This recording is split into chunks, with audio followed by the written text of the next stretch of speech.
Hello everyone. Today I am going to speak about public distribution system. The public distribution system is operated under the joint responsibility of the central and the state governments. The central government through the Food Corporation of India has assumed the responsibility for procurement, storage, transportation and bulk allocation of food grains to the state governments. PDS was introduced around the Second World War as a wartime rationing measure. Before the 1960s, distribution through the PDS was generally dependent on imports of food grains.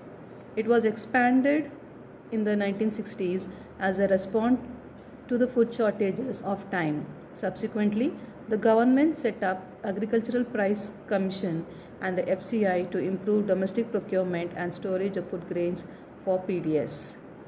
By the 1970s, PDS had evolved into a universal scheme for the distribution of subsidized food. Till 1992, PDS was a general entitlement scheme for the consumers without any specific target. The revamped public distribution system was launched in June 1992 with a view to strengthen and streamline the PDS as well as to improve its reach in the far-flung, hilly, remote and inaccessible areas where a substantial section of the underprivileged classes lives. In June 1997, the Government of India launched the targeted public distribution system with the focus on the poor. Under the TPDS, beneficiaries were divided into two categories: household below the poverty line or BPL and household above the poverty line or APL. How the PDS system functions. The central and the state governments share responsibilities in order to provide food grains to be identified beneficiaries.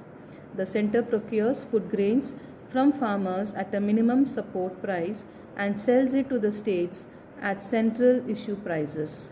It is responsible for transporting the food grains to godowns in each state.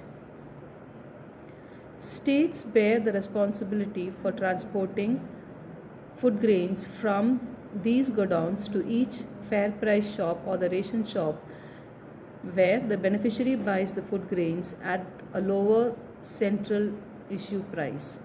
Many states further subsidize the price of food grains before selling it to the beneficiaries. Importance of PDS. It helps to ensure food and nutritional security to the nation. It was helped in stabilizing food prices and making food available to the poor at affordable prices. It maintains the buffer stock of food grains in the warehouse so that flow of food remain active even during the period of less agricultural food production. It has helped in redistribution of grains by supplying food from surplus regions of the country to deficient regions. The system of minimum support price and procurement has contributed to the increase in food grain production.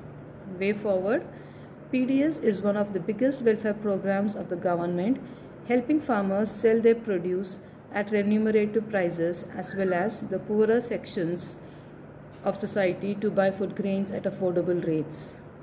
Its effectiveness can be enhanced with technology-based solutions, as is evident from some of the states' successes towards the same. Shifting towards DBT is another idea, but with caution. In its report on state finances, the Reserve Bank of India has advised states that are planning to shift to cash transfer to be cautious while affecting the migration.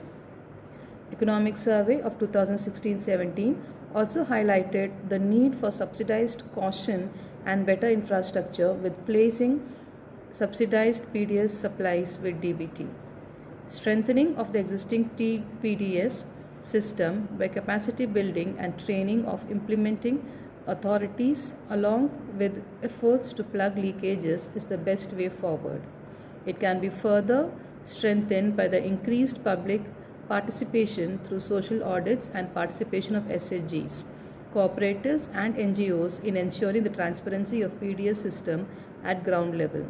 To enhance the nutritional level of masses, biofortified foods need to be distributed through the PDS that will make India more relevant in the backdrop of prevalent malnutrition.